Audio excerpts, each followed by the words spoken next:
And I would like to introduce Paul Mulshine to you this evening and let him speak for himself.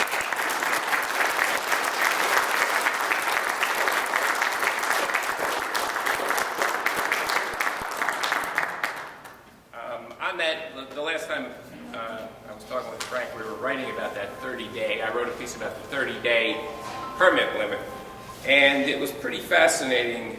What we found out, when you go to the statute, it's very straightforward. It says, granting a permit shall be delivered or forward. There shall be no conditions or requirements added to the form or content of the application or required by the licensed authority for the issue of a permit. And then it also said that the town, quote, shall grant the permit or the identification card, or both, if that's, one's pistol, one's rifle, if application has been made, therefore, within 30 days from the date of receipt, right? Now, that couldn't be any clearer. Yet, when it went to our wonderful court system back in '98, in the case of Adler v. Livac, Elizabeth Macron of Brick was the, anybody know her? She's a local lawyer. I don't know her. I've heard the name. But anyhow, she was for the plaintiff. But she lost because the appellate court, after going through a bunch of nonsense, basically says that plaintiff asserts that a permit must be either granted or denied within 30 days, which, as you heard, is what the law says, right? But then they go on to say, we read the statutory scheme as requiring a chief of police to withhold action on an application until he gets back the reports. Now, there was nothing in the statute about that. The judge just made that up. He just said the statute permits the chief to withhold it. He can't. It doesn't permit him to withhold. He can deny it. He can deny it within 30 days, and he's perfectly within his powers. And then, as you know, the person can take it to court. But this appellate decision permitted them to just infinitely delay it. And the case I cited, my buddy who lives over in Shore Acres here, my sailing buddy, is a Continental Airlines pilot, flies 777s to India, China, He's trusted to do that, yet when he applied in Brick, it took 6 months. They didn't give, not only did they not give him the permit, but they told him he had to resubmit his fingerprints as if his fingerprints, had changed in 6 months. And all he was trying to do was get a skeet shooting shotgun. He's not even a hunter. He just wanted a simple skeet shooting shotgun. And he can't even get that, with the most probably innocuous sort of gun you can purchase, He wasn't even trying to get a pistol or anything like that. And the funny thing about that ran in late December. Now, Christie reads the paper. I mean, he has the power, his attorney general, to just go in and tell these towns, you shouldn't have to go town by town and negotiate. The attorney general should just say to the police chief, you got 30 days, do it or don't do it. And if you want to deny these things, fine, deny them, I mean, you can deny them on whatever, well, actually the grounds, as you all know, there are very few grounds for denial. Basically, only a prior criminal record, and they ask you if you're an alcoholic, and if you're stupid enough to check the box, you should. You shouldn't get one, yeah. You shouldn't get one. But then, so you come to the question of where does Christie stand on all this? And it was funny, just as I was sitting there, I just looked up on my laptop when he, Christie, when he first ran for governor, he was pretty much of a moderate to liberal. That Morris County crowd is not like people down here. The Morris County people are very kind of blue state liberal. They just think it's one of the only places, Morrisonburg, where you find a lot of liberal Republicans. The rest of the state, you don't find liberal Republicans. Christie comes out of that world. He grew up in. He always talks about how he was born in. In Newark, in a log cabin, I guess. But then, but at a very young age, he moved to Livingston. He moved to Livingston, I think, before he was old enough to even remember. And of course, in Livingston, he lived among it's a very liberal suburb in Essex County. And Tom Kane was one of his neighbors, the older Tom Kane. He volunteered to work on his campaign. He was always a very liberal guy. during his campaign against Corzine, which he almost lost, he was really afraid to take a stand on anything. Only late in that campaign, curiously enough, did he decide to move to the right. And that saved the election for him. And he got more votes, he got a bigger plurality in Toms River than in any other town by far. He pulled 11,000 votes. He came out 11,000 votes ahead out of Toms River. Second was Brick, 9,000. He won that race right in the middle of the state here. He won Jackson, Lakewood, the big townships. You know, these townships here are much bigger than the townships up north. You know, Toms River is twice the size of any municipality in Morris County. You know? Because Toms River's got close to 100,000 people now. Toms River turns out almost as many votes as North, because the turnout is so low. And by the way, one thing about voter turnout is we really don't want it to go up because the liberal places usually have the lowest turnout. You don't want the places that vote Democratic and anti-gun control, pro-gun control, are the ones with the low turnout. So better off, you know. And the turnout's very high. Like Toms River turns out, you know, like I said, Toms River's only got a third of the number of people in the north, but turns out almost as many voters. So he made that move to the right. He picked up a lot of votes, and then only when he got elected, he got on that YouTube thing, and all of a sudden, everybody in the country, he had that one. It was funny, it was really funny. He had an altercation. My colleague Tom Moran asked him a question about his confrontational tone with the legislature. And Christie just gave, off the top of his head, gave a funny answer. He just said, you know, if you think I'm confrontational now, you should see me when I'm really pissed. And it went viral on YouTube. And all of a sudden, and I was there, you know, and it didn't seem like being there, it just seemed like a funny moment. And I had seen him for a year in person and never thought he was dynamic or anything. He went on television and it just, you know, he was just great on television, which none of us who knew him knew, because we never saw him on television. We saw him in person, you know. And then he realized the rest of the country perceived him as this tough-talking Jersey conservative, you know. And then he started living up to it, you know, and he started taking more conservative positions. In fact, it was funny, on global warming, this guy George Humphreys, who lives here in town, you know, he's a pretty good Tea Party guy. Does a lot of research. He's a UPS driver, does tons of good research. He's always sending me good ideas. His mom and dad were going to a Christie appearance down in Silver Ridge, you know, Silver Ridge Park. And he goes, give me a question my dad can ask Christie. I said, well, here, 7 words. Do you believe in man-made global warming?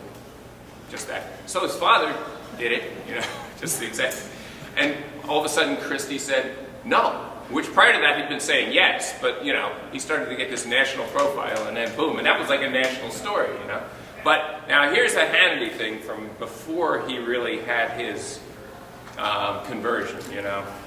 Hannity, are there any issues where you're, quote, moderate to left as a Republican? Christie, listen, I favor some of the gun control measures we have in New Jersey. Hannity, bad idea. Christie, listen, we have a densely populated state and there's a big handgun problem in New Jersey.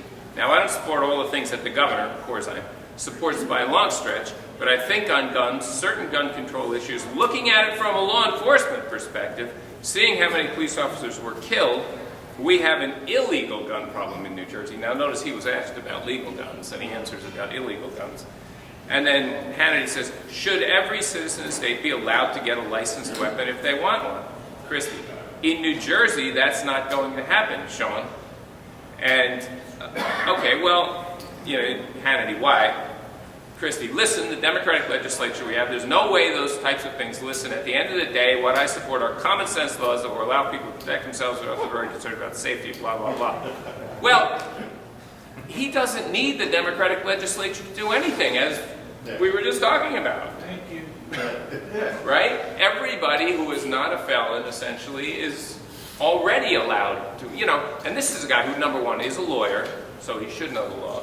Number two, has said he supports, you know, he has always fallen back on that, I'll support existing gun laws, you know, and yet here he turns around, now this is the existing gun law, and if he was enforcing the existing gun law, this 30-day thing would be enforced, you know, and again, it's not a tough law to enforce. And I haven't, had a chance to research the legislative history of it because it, goes back before the digital era. I'll send it to you. Oh, you got it? Because what year was it passed? 66, 67. And I can guarantee this is what happened. The Kennedy assassination was 63. In fact, curiously enough, I was just at my recycling center. I live in Bayhead, and somebody dropped off a Philadelphia Inquirer on the day that Ruby shot Oswald. Amazing. I don't know why they would throw it out. And, and my wife and I were just reading it, and it mentioned, of course, Oswald famously bought that bolt-action rifle through the mail. Through the mail for $12.99. He used the fake name. He had it and shipped to some address in Texas. And, back then, I remember as a kid, all of those old World War II era bolt-action rifles, you could see them in magazines like Popular Mechanics being sold for $12.99, we had in Tom's River, where I grew up, we had in my basement, we had a Japanese bolt-action rifle my father brought back from, South Pacific. And after the Kennedy assassination, everybody was appalled, of course, forgetting about the fact that Lee Harvey Oswald was essentially a communist. That was always, the media always overlooked that part of the story.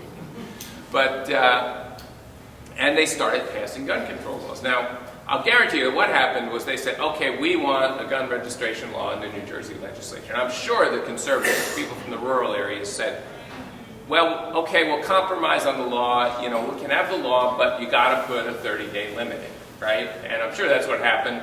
And the liberals said, okay, we'll put a 30-day limit in it. And that became the law. Now, fast forward, and what happens to the 30-day limit?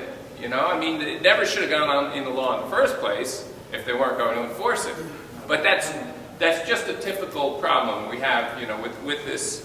And the problem with Christie on this is when you see the, he's got a chance. Our courts, you have to blame the courts for this, And when you get to this 98 decision,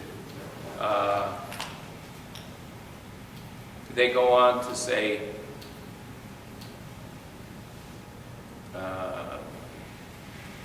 they just go on to totally misread the law here.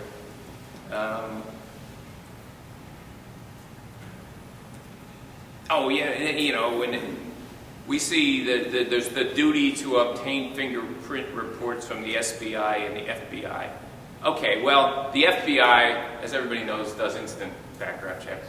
The SBI is the State Bureau of Investigation. Now, in other words, what this court is saying is that a law that is specifically written to constrain the state from delaying, right, that a state agency can force a delay just by not acting on time.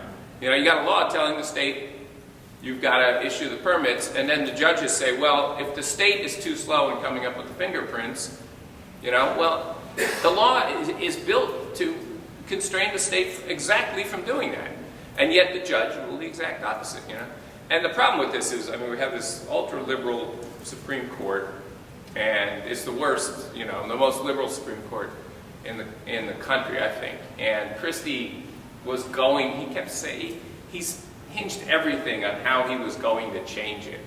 And now he got one appointee, which, I don't know, this woman, he has 4 potential appointees of the 7. He could change the court. However, the first one was this woman from Morris County. Who looks like a nice lady, but has given no indication to anybody that she's a conservative.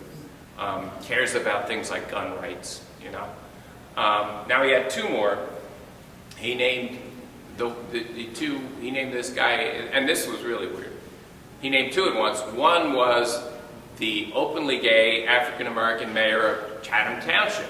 Now, the guy has absolutely no record as a conservative in any way, Then the other one was this Philip Kwan, who was a U.S. attorney and could potentially have been a conservative who would have been for gun rights for all we know. However, the Democrats outsmarted Christie because they said, if you're going to put 2 up, we don't have to take 2. He should have just put 1 up. He should have just put Quan up or down vote. But they were looking at it, they're going, well, we'll knock Quan down, which they did, even with no grounds whatsoever. And, they'll probably take the other guy, figuring, what's the chances of him being conservative on things like gun rights and so forth, And that's going to kind of be it for Christie. I mean, I don't think he's going to affect much of a change on the Supreme Court. And then, when you look at things like, our assault weapons ban, to say you accept our assault weapons ban, as everybody probably knows, one of the weapons, it's silly to say, but, one of the weapons that falls under it is that 22 rifle, that common 22 rifle that happens to have a fixed 19-shot capacity. And they banned any cartridge of over, I think, 17. This thing is not a cartridge. You can't do anything about it. It's got, so you could do 5 years in jail for possessing the most common, 22 caliber rifle in America. And they didn't even make an effort to correct that. I mean, it's silly. I mean, they could make their argument for AKs and stuff, but to even throw in a 22 like that was just silly. And yet, and of course the argument, even when you get to like the AKs and all that stuff, they're not, it's funny. I mean, the perception of the public of all that is that these things are incredibly deadly weapons. But as everybody knows, they're a lot less accurate. They're a lot less accurate than that 12.99 bolt-action rifle. If you really wanted to shoot somebody from long distance, you wouldn't want to use an AK or an M16 because they're not really made for that. They're just made to literally be assault weapons. You just fire them a lot and hope the other guy runs. Or at least when I used to cover politics down in Central America, that seemed to be the way that the guerrillas and the government down there used them. They would have these big firefights and like one guy would be hit. But anyhow, so that's the problem with Christie. And, when it comes to the political action part of this, the most important thing to do, and what people forget about these things is, and a lot of Tea Party people didn't get this, you gotta work hard in the primaries. There's nothing you can do stronger than taking a guy, like if you think your local legislators and are not pro-gun rights enough, and in Ocean County, the northern Ocean County ones are not, the southern Ocean County ones are pretty good, you gotta have a primary, you gotta run a candidate in a primary. You just find somebody and you say, we're supporting this guy against you because we don't like your vote on this, right? And then, that has more leverage than anything else you can possibly do for the simple reason that these guys hate having to run in 2 elections in the same year. They're in a safe seat here in Ocean County. They know they're never going to lose a general election because we haven't had Democrats in, the legislature in like 20 years,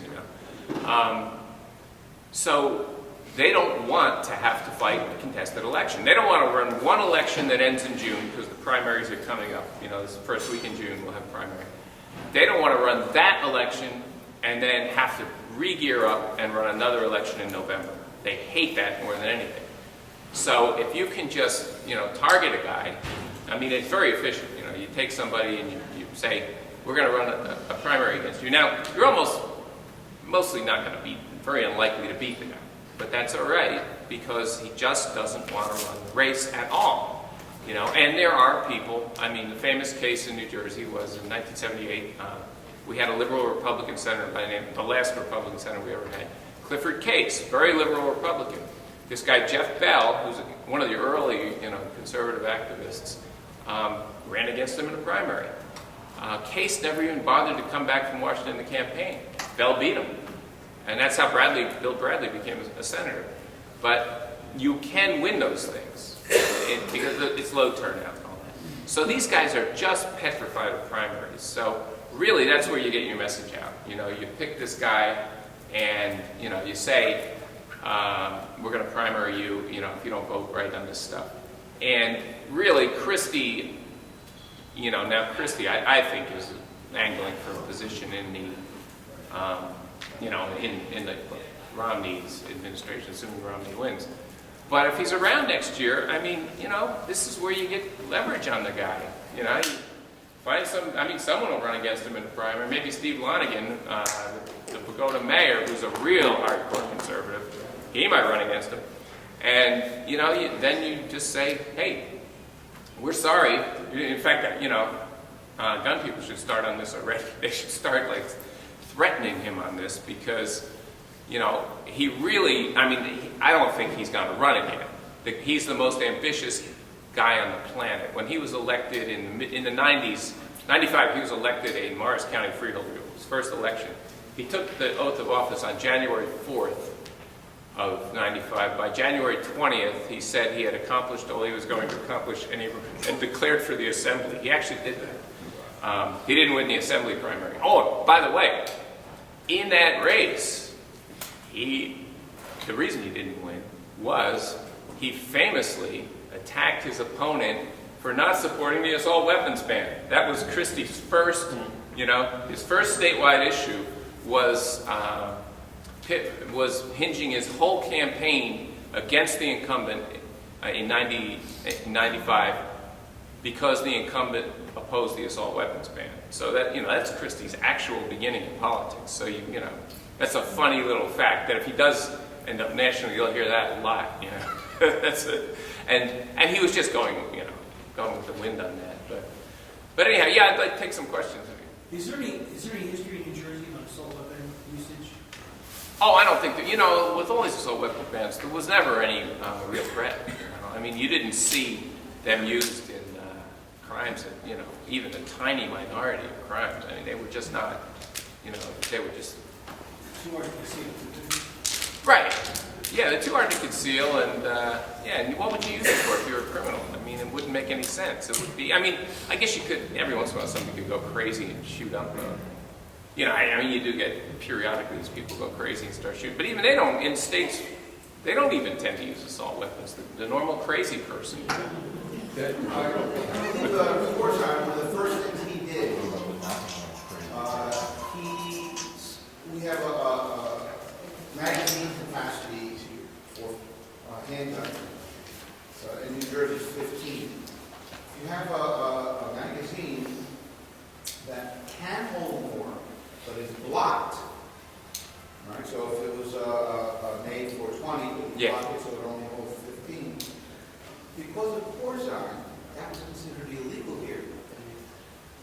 Right? Even if it was a permanent block, you can't be in possession, you can't sell them. Right? Christie never overturned that. See, he hasn't done anything, right? Frank, he is not, he's just avoiding the issue. We've asked in so many different ways, it's a typical political answer. Yes, I fully support the Second Amendment. Do you support the right to keep and bear arms? The right to carry? It'll never happen. It'll never happen in this state, and then he blames the Democrats. Anyone that's trained understands with capacity, if you drop the magazine and sling another one, it takes about a second, you can keep going. Yeah. So the whole number of rounds in a magazine issue is a false issue. Yeah, it is. We read a lot in Star Ledger and other newspapers in New Jersey. We read a lot of editorials. I don't think I've ever read a pro-gun editorial. How do we get through to the editorial board of newspapers to at least tell both sides of the story? Well, here's the thing. You can submit opinion pieces, and they'll run them. They have as much power as an editorial, and the newspapers like them. So that's not, a good idea. It's a good idea to write something up, 700 words is usually about what it is, and submit it. And they will often run those things, which is better than having, the editorial. You're never going to get the editorial people because they're all just reflexive, knee-jerk, anti-gunner. They're just, Given the fact that Christie has national aspirations, and given the fact that the nation's obviously, except for New Jersey, Massachusetts, New York, California, Illinois, is quite pro-gun. Gun sales have been up incredibly. How can Christie ever expect to run a national campaign with his anti-gun stance? Well, that could be one of the reasons he didn't go into the primary, against Romney. But I mean, how can you ever plan on having an Well, But you're looking at that from the point of view of being a conservative. There's a whole bunch of people Yeah. in the middle. I mean, the question is how could you get through a Republican primary? And the answer is Romney just did, and Romney's not particularly, doesn't have a particularly good record on gun rights. He just kind of, he got away with it. He signed himself. But Christie would have a lot more trouble because of I have it, and somewhere in my laptop here, I have that silly, anti-gun flyer, that flyer from his 95 campaign is still out there, and we've all got copies. Do you think Menendez is going to win in Lautenberg? Are we going to ever get rid of him? He can't live forever. I'll tell you, the Menendez thing is a tragedy. Christie is supporting Carrillos. Now, Carrillos is a senator from Monmouth County. Nice guy, but he is the blandest character on our bureau chief used to be an Associated Press reporter, and he said whenever Carrillo started to talk, he would put his notebook away because Carrillo was never going to say anything you could quote. The guy is so boring. Nice guy, but he can't possibly beat Menendez that I can see. He's going to lose 55-45. Now, Mike Doherty, who is a solid Ron Paul conservative, West Point grad, 3 kids in the military, great candidate. He's from Warren County. West Point grad, Army, 3 kids in the military, real conservative. Wanted to run against Menendez. Now, Mike had like a puncher's chance, Mike is the kind of guy, he's tall, good-looking, Menendez, a little pipsqueak, He had at least a chance where people might say, wow, this guy Doherty, man, he's a straight talker. Now, he'd probably lose, obviously, but especially in a year when, Obama's got to do real well in New Jersey unless Christie's on the ticket. But still, they could have at least thrown like somebody like Mike Doherty in there. And then Lautenberg next time around, that's such a tragedy because as everybody, probably remembers, in 2002, Bob Torricelli, the sleaziest little bastard I've ever met in all my time covering politics.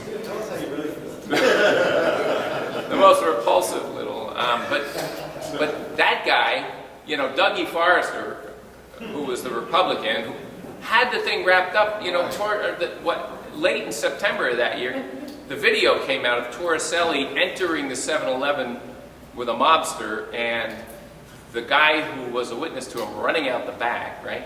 And then Torricelli decided to drop out of the race. After the deadline, the Supreme Court, picked by Republican Christie Whitman, let them switch after the deadline, which was just the sleaziest move I've ever seen. The deadline had passed. Forrester had already printed up his literature, and they let them switch. And that's how Lautenberg got in.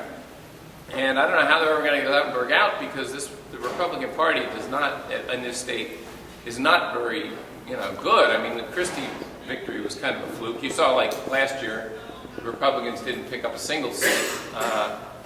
Christie got outsmarted in the redistricting. So, and Christie is out for Christie. Christie has more alliances with Democrats. He won the election here in Toms River, but he spends all his time up in Essex County, getting along with Addabado, the Democratic bosses of Essex County, and now that's not necessarily a bad strategy, making allies on the other side, but he's done a lot of things that, obviously a lot better than Corzine, He's had a lot of wins, he's really starting to get, reverse the tide on some of these things. The immense debt and all this stuff, so he's been pretty good that way. But it's going to be hard to get, these guys out without some sort of concerted strategy and without, the most important thing politically is Bergen County used to be the biggest Republican county. The biggest Republican county is now Ocean, with Morris pretty close, But the big majorities used to be Bergen. Christie's the first Republican ever to lose Bergen and win the state, and only because he did so well down here. But you know, they're just doing a bad job of taking those New Yorkers who come over to Bergen and as Democrats and turning them into Republicans, you know, and that's always been a problem, and you know, they're just not very good at it, and that's why it's very gonna be tough to make any permanent inroads. And in terms of gun rights, I mean, just the most basic, you know, things like obviously, you know, like Christie on the right to carry. I mean, Christie is making it sound like, you know, I mean, Christie's right that at the moment you would never get a Florida-style right to carry. But as everybody here knows, I mean, the right to carry in New Jersey is so, you know, it's probably the tightest of any state in the union. I mean, nobody can get it. Right, you know. Ex-cops, I mean, retired cops about it. I don't think regular human beings, I mean, it's almost impossible, you know. But yeah, I heard him talking on the radio show about that, and he made it sound like it was like you're going to Disneyland to get a concealed carry permit. He made, when you go down and you fill out the paperwork.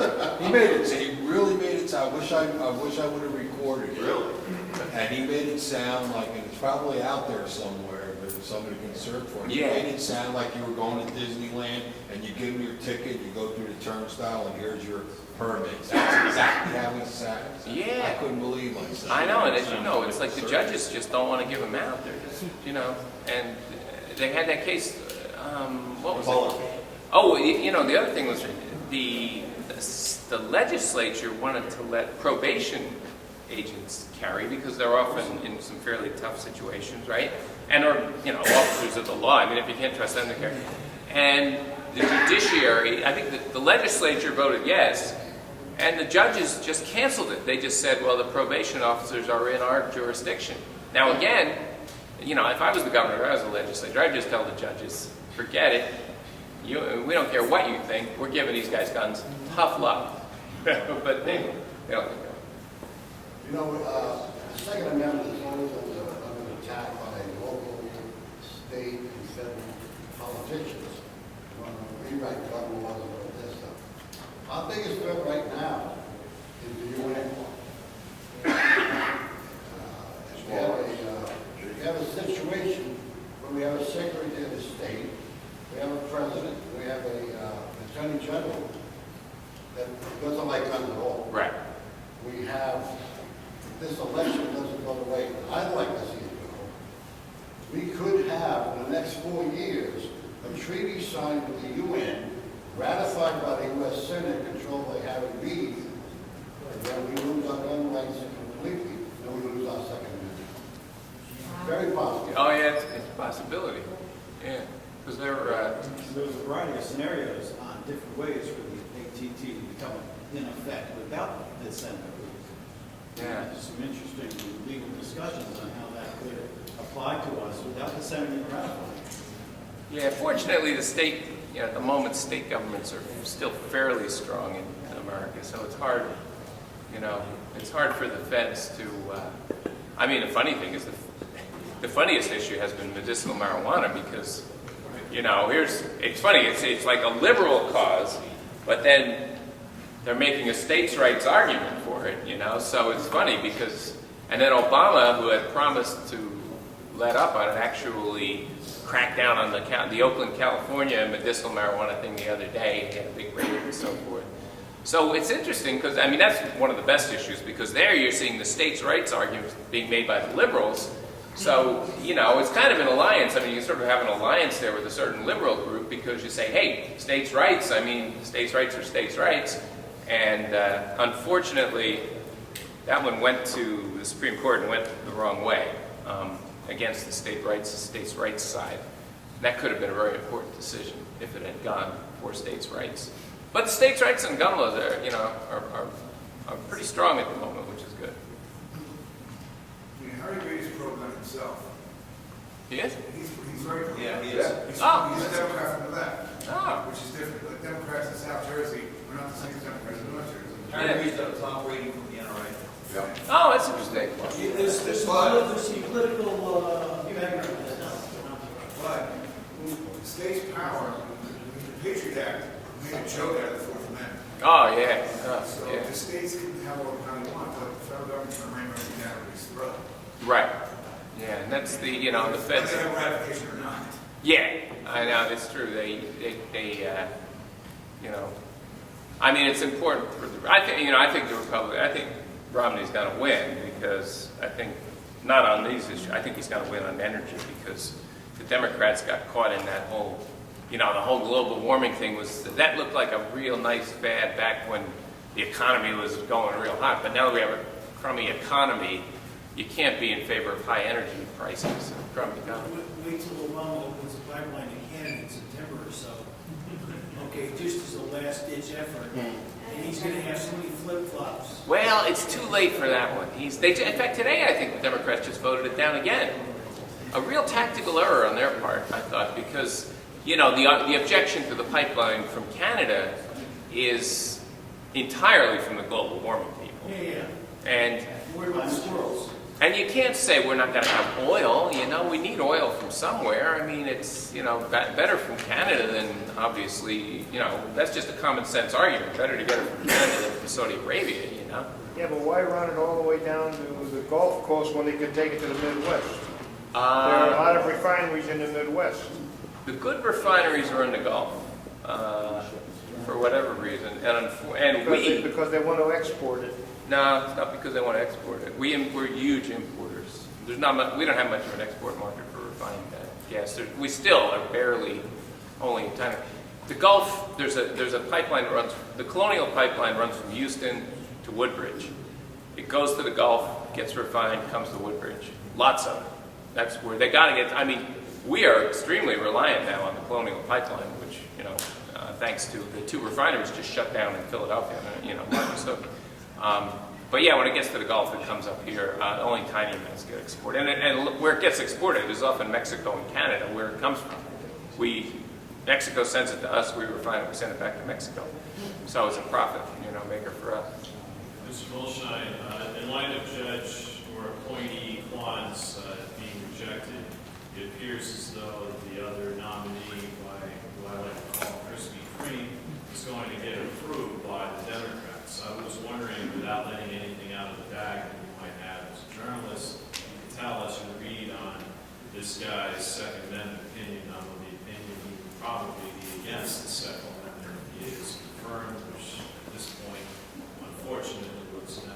Well, I just think, Chatham, Morris County, I mean, I always call those guys the Morris moderates. Everybody from Morris, Yeah, the Morris crowd, I mean, they're just not instinctive conservatives.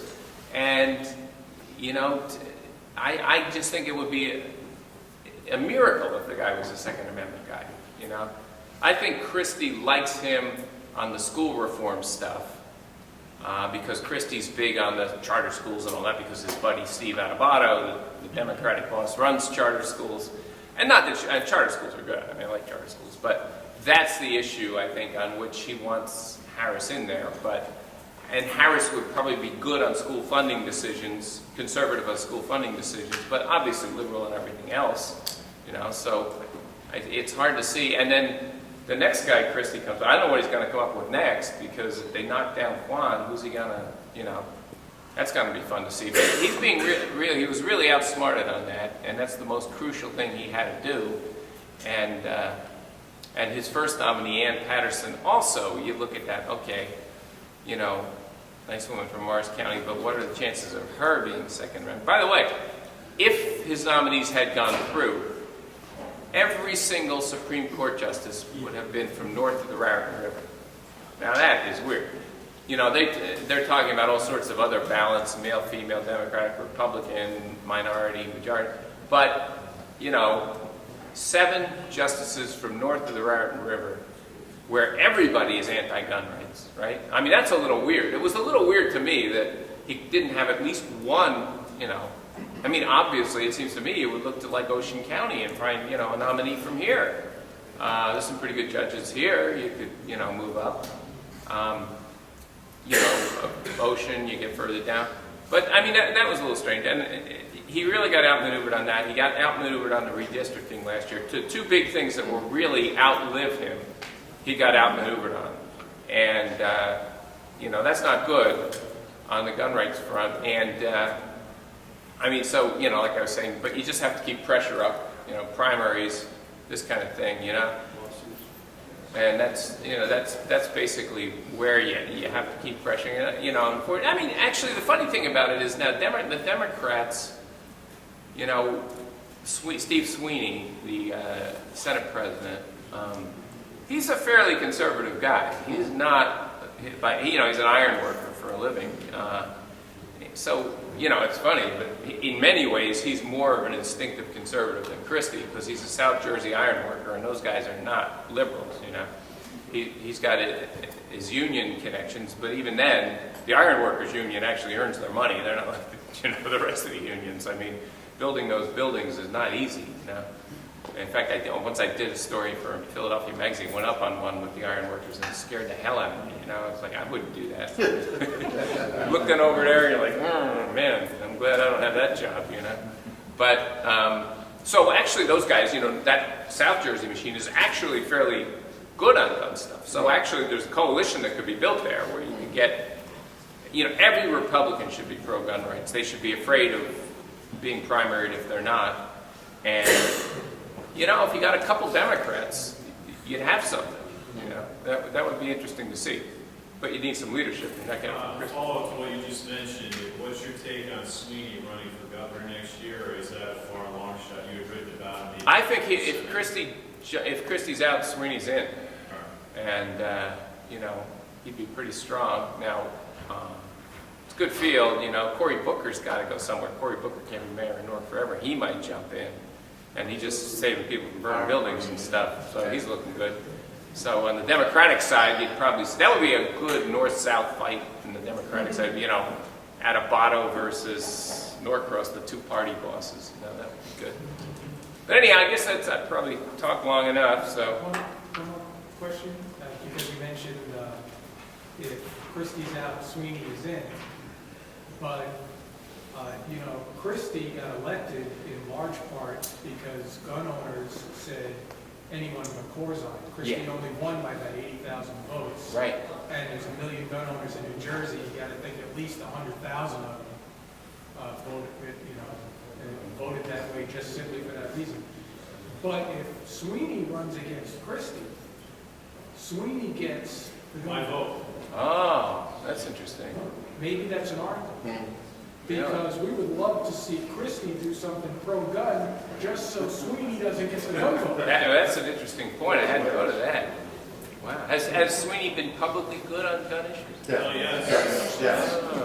I mean, that would hurt Christie. We met with Steve Sweeney, and he had made it very clear that nothing was going to get out of committee, that no further anti-gun legislation was ever going to get out of committee as long as he was in charge. Ah. And he has stuck to that.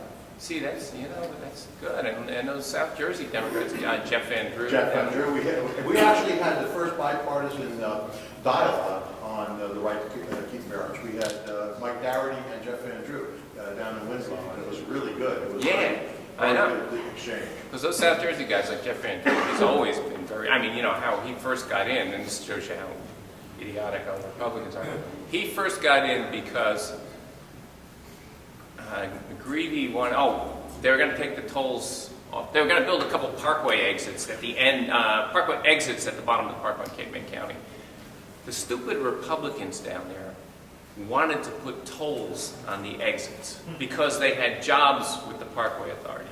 Now, obviously, you know, if you've been to Cape May County, if you were in winter, you know, there's 500 cars getting off, right? I mean, if you collected a quarter from each one, you'd collect, you know, $125 by the end. You'd have some guy sitting there, you know, working all day to collect less than his salary. It was just a stupid idea. The Republicans down there were such hacks. They supported it because they had parkway jobs. Jeff Van Drew ran against the tolls and got the Republican out, and he's been in ever since because he's been very good. He's been very conservative.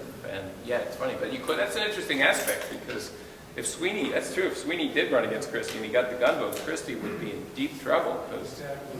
Yeah. Yeah, Chris write that article. Yeah. That would be funny. Because Christie wants to run against somebody.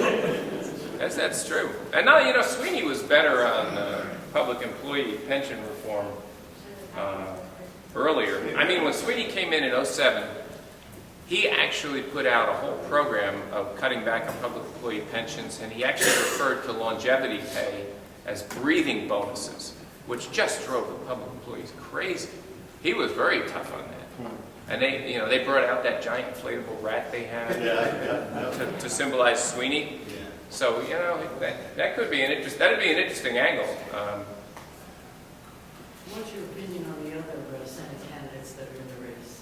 Mayor Mahmood and Joe Blue Oh, in which district? in the state, Oh, wait a minute. running against Menendez. Well, running against in the Republican primary. Oh, who are they? Vader Mahmood. I haven't heard. He's Northern Jersey. He's Canadian born. He's 68 years old. Oh. And Joe Blue, who's from Tom's River. Oh, I have to look Ran in. for Congress Yeah. 2 years ago. Oh, Joe Rulo. Yeah. The problem is you can never buck the party on that, That's the problem. Before you said, get somebody in the primary, you gotta make them run. Well, that's against incumbents. The problem is that You can knock out incumbents. They don't get recognized, they don't get Yeah. any See, support. a thing like that, if you're not an incumbent, you expect to have, some minor primary opponents but it's incumbents that can be primary, Well, if they don't meet up with what the bosses of the party want, they don't get anywhere. Now, I mean, Right now. you can't beat Grillos in this. Grillos. Yeah. Grillos is not what people want, but that's what they want. Yeah. That's what they're stuck Well, they're going to get him because it's just impossible to, And he probably is going to win. No, he's not going to That's win. I don't know why they want to run. They'd be better off running Rulo. Let somebody else have fun. If you notice during the primary elections, you will very often find a blank spot for committee. Yeah. Okay? I've been elected to county committee 3 times in my life with a total of 5 votes. Yeah. Okay?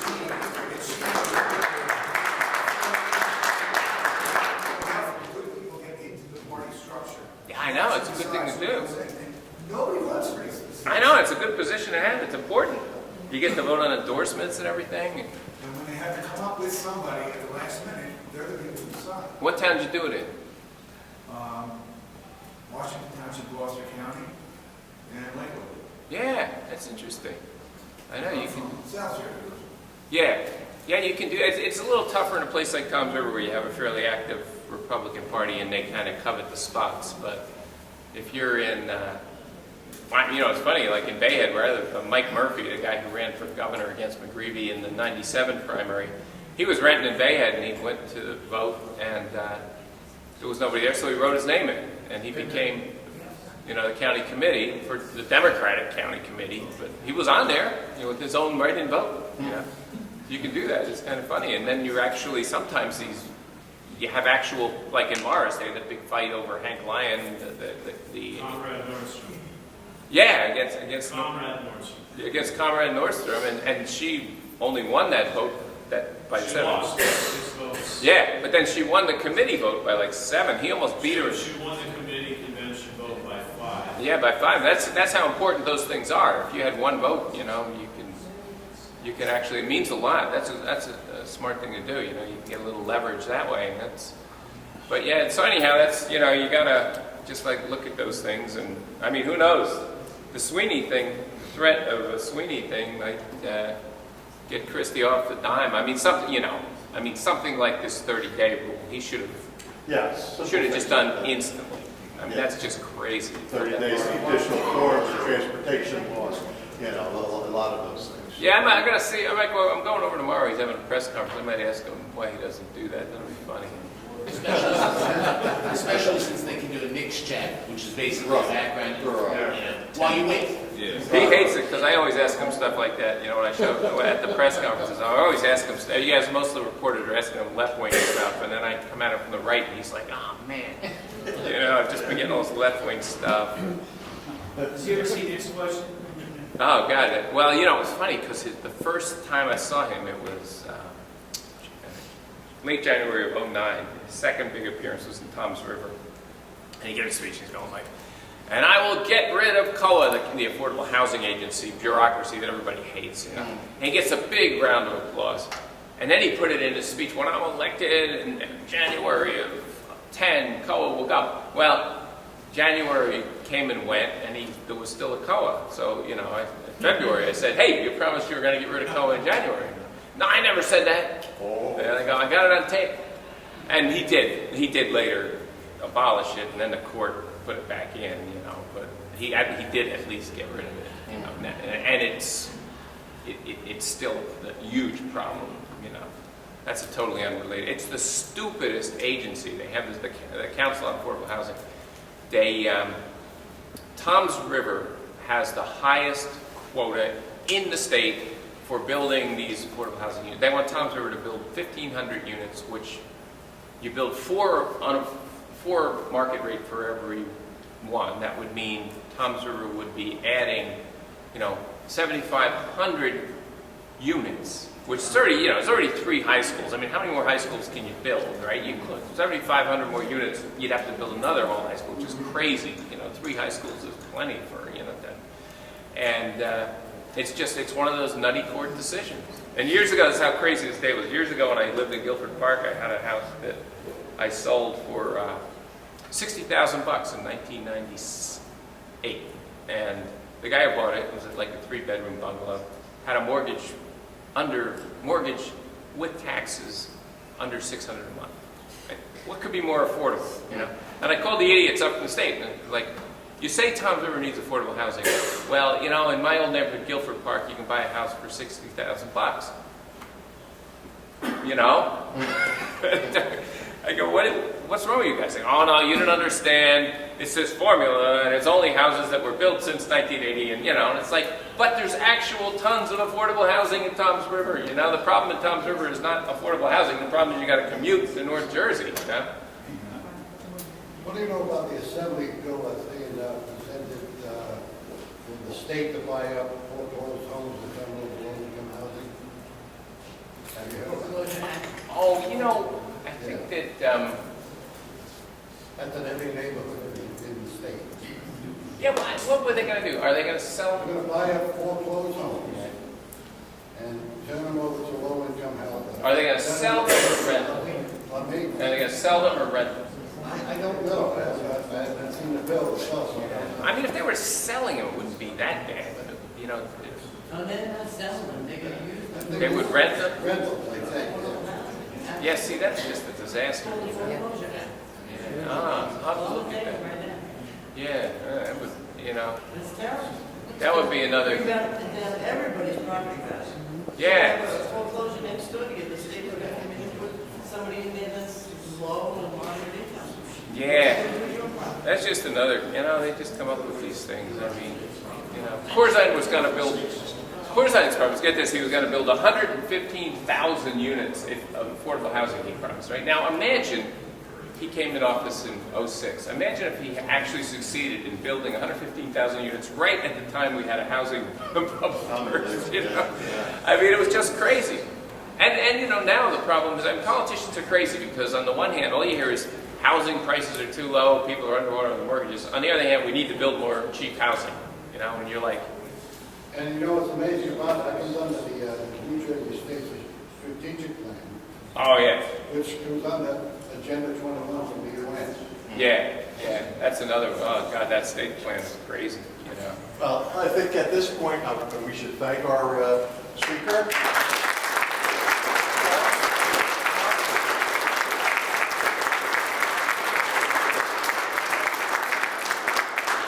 Excellent presentation. I really enjoyed that. I hope you all did as well. I want to thank again everybody for coming. Please, if you haven't joined, please strongly consider. Good. We have applications in the back. You can join this evening or you can take them with you, but please consider joining. We need your voice. We need your help, and we need more people to actively get involved. So if you're interested, we have a lot of committees. We've got membership committees. We have the social committee. We have the picnic coming up. We have merchandise committees. We have committees, for just about everything. And we need people that are active that will help us with these things. It's not a tremendous commitment. It's whenever you have the time. So again, thank you very much. I really appreciate your attention.